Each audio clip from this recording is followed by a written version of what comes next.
Okay, so let's continue with our next video in practice exam question series for AWS certified developer associate exam. So let's read question number 71. A developer is working on an existing application that uses Amazon DynamoDB as its data store. So one application which is storing the data into DynamoDB. The DynamoDB table has the following attributes. So when you create a table, you have some like columns, right? So what are the columns? Part number, which is a partition key, a vendor sort key, because when you create a DynamoDB table, you have to mention the primary key, and there is an optional sort key, right, which is being used in the VR clause basically. So they have created a table with so many attributes like part number, which they make as a partition key, that is a primary key, a vendor, which is a sort key, description, product family, product type. When the developer analyzes the usage pattern, the developer noticed that there are application modules that frequently look for a list of product based on the product family and the product type attributes. So because you are running some application, and in the application there are so many functions which are running some queries based on the product family and product type. So basically the queries probably will like where the product family is where the product type is, right? So developer want to make the changes of the application to improve the performance, because on this we don't have any type of like, neither this is a primary key, neither this is a sort key. So if you run this query on the remaining two attributes, the performance will be very low. So what you can do is, so the even if you, without looking at the option, the answer should be you have to create an index on the remaining two attributes, right? Because when you create an index, then the query will be performance will be increased, right? So create a global country index with product family as a partition key and product type as a sort key. Totally correct. We can create a global country index because uh, we have one primary key and sort key is already there. If you want, out of the remaining column, if you want to make any other primary key and the sort key, you can create a global country index, and we can create this too. Create a local country index with partition key and product type as sort key. Uh, Wrong, because one thing is that global country index can be created even after the table has been created, but local country index should be created only the time of table creation. Along with that, in the local country index only you can create a different sort key, but the partition key will be remain same. Here you can't create a partition key different. Recreate the table, not recommended, because otherwise the data will be lost. Update the queries to use scan. No, even if you update the queries with product family, the partition get as a sort key. So you can't use these queries without making as an index key, because uh, they said you just update the queries where the product family as a partition key. How you can update the query product family as a partition key without making it as a partition key? So A should be the correct answer. Question number 72. A developer created a VPC named VPCA that has public and private. So someone has created, a developer has created like virtual private cloud, a VPC in cloud, and which name is VPCA, and this VPC has both the public and the private subnets. The developer also created an RDS database inside a private subnet, which looks okay because whenever you host your database, it should be in the private subnet, and so that because database generally contains your actual application data and it should not be accessed. So that's why like they hosted RDS database into the private subnet. Okay. To perform some query, the developer created a AWS Lambda function in a default VPC. Okay. Now database is in a private subnet. The Lambda is in the default subnet. The Lambda function has code to access the RDS database. Okay, so Lambda code is trying to access the RDS database. When the Lambda function runs, an error message indicates that the function cannot access. Totally correct.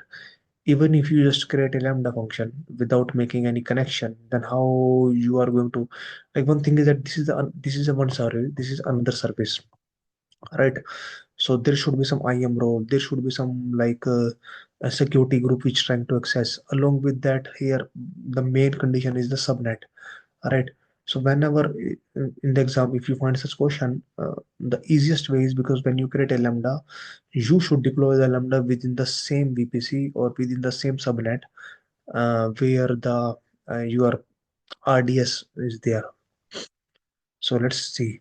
Modify the RDS security group. Add a rule to allow traffic from the VPC cider block.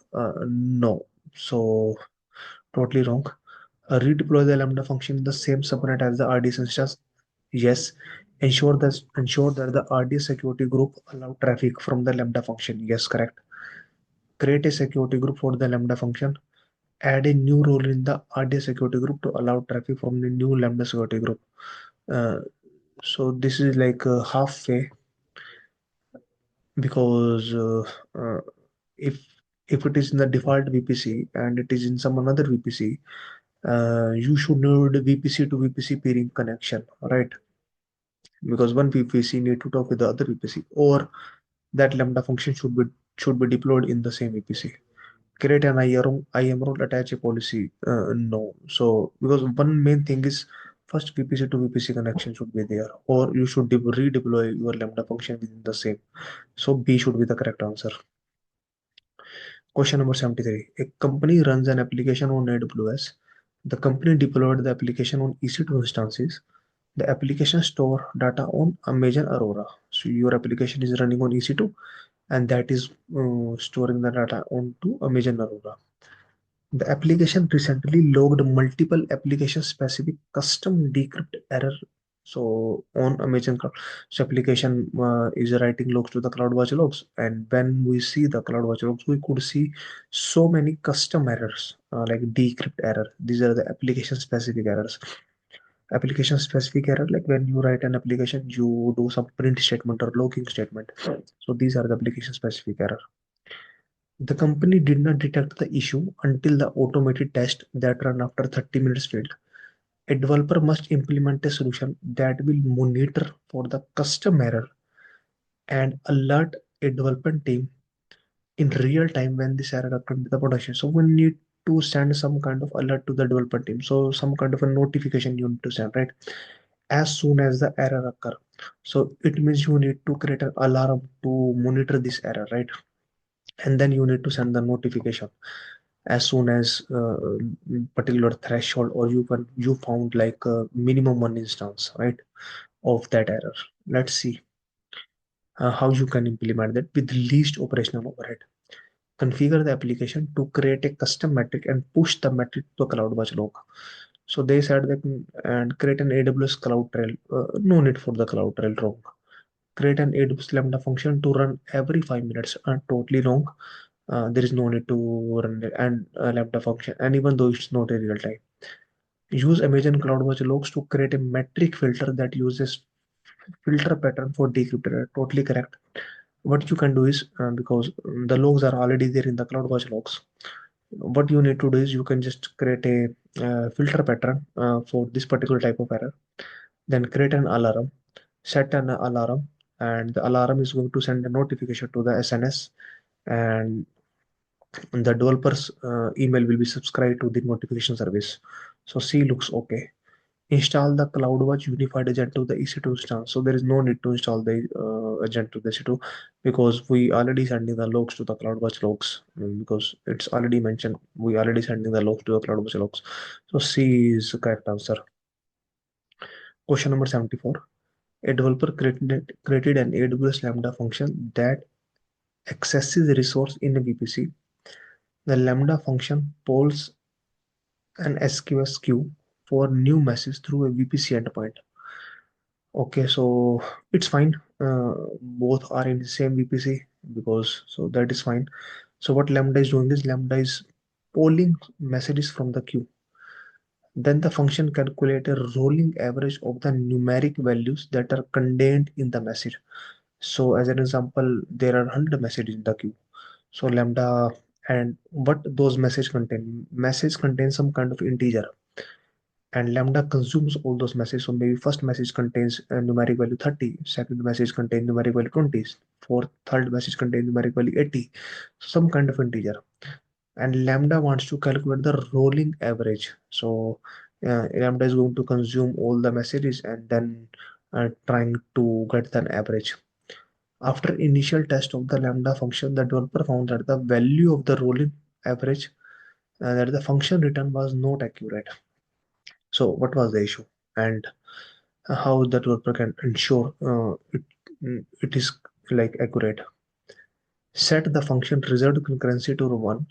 Calculate the rolling average in the function. Store the calculated rolling average in a base. So because when you run a lambda, so let's suppose you run a lambda, uh, lambda trying to poll some q messages, it is trying to reading, right?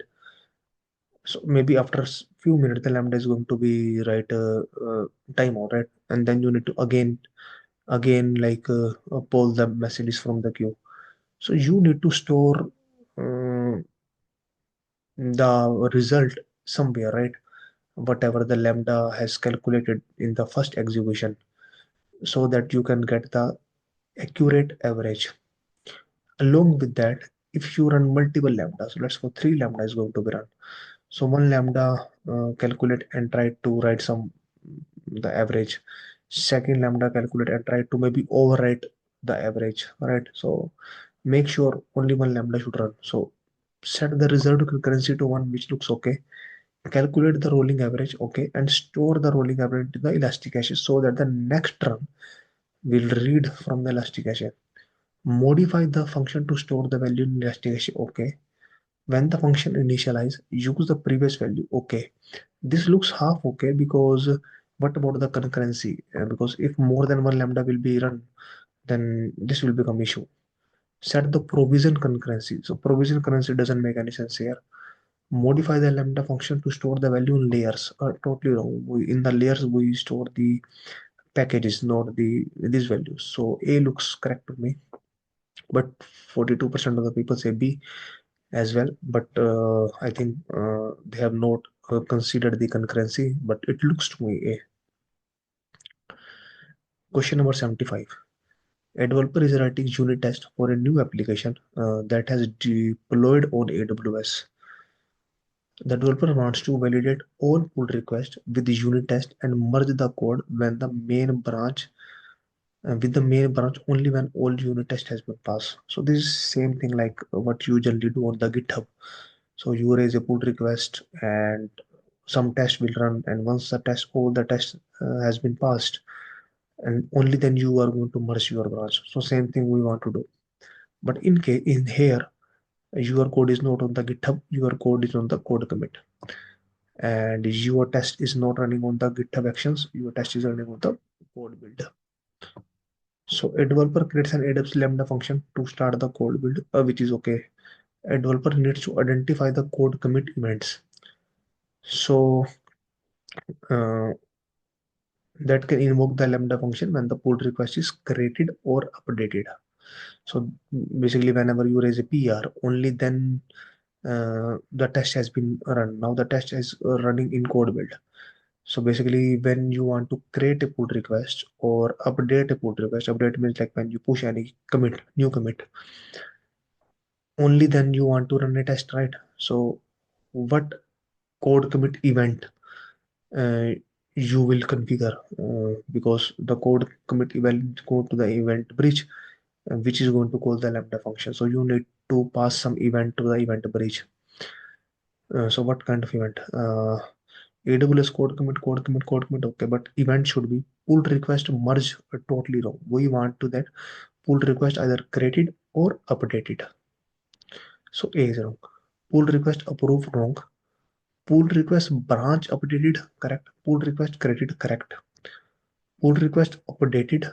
Pull request source branch created. Uh, uh, but what about the created?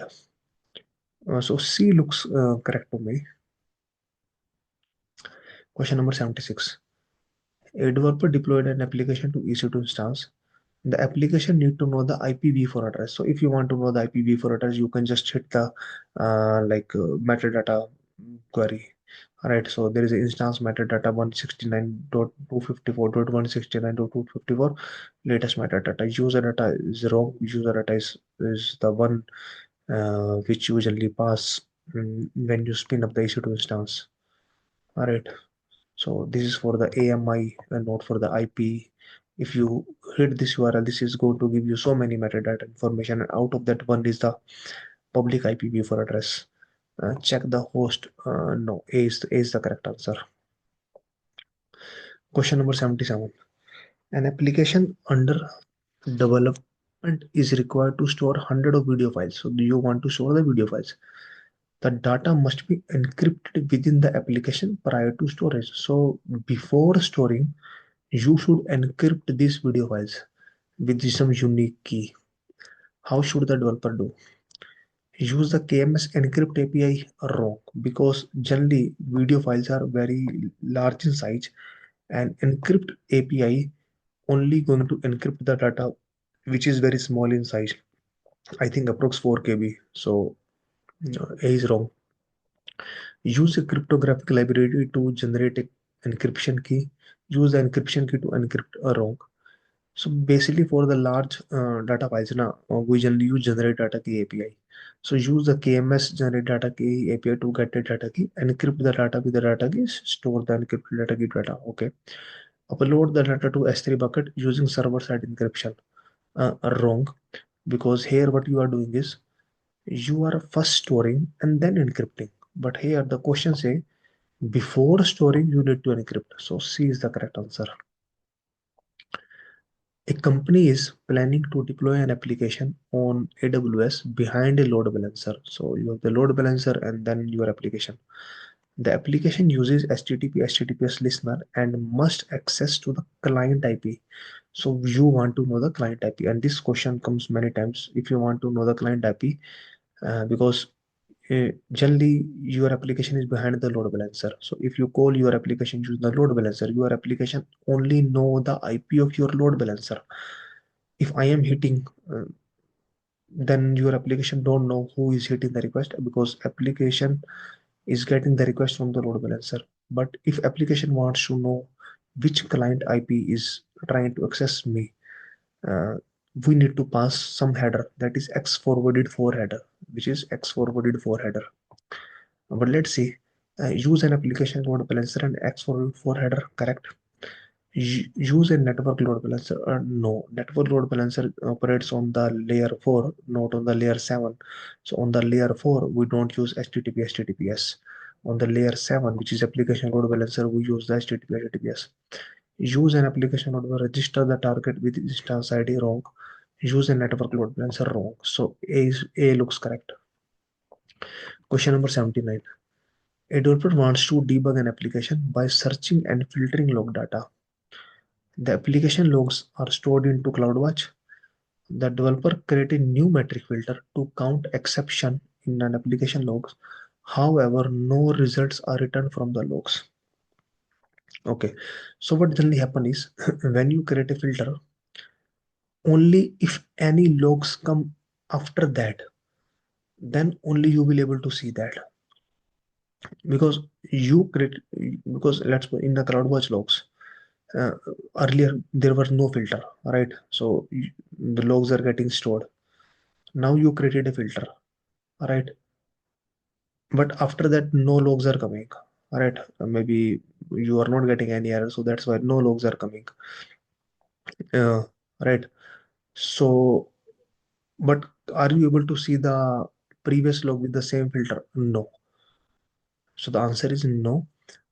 That is the reason you are not able to see the logs by using this metric filter, because when the filter has been created, then the new logs only you can see via the same filter metrics, right?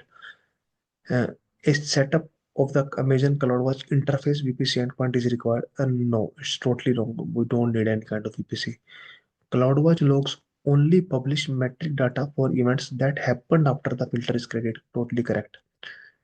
A log group for CloudWatch logs should be first streamed to the open search service. Wrong. Metric data points for log groups can be filtered only after they are exported to S3 bucket. Wrong. So B is correct. Even if you don't know, you can eliminate the remaining three options. Question number 80. A company is planning to use AWS Code Deploy to deploy an application to ECS. So here application is ECS, and we are doing some deployment using code deploy.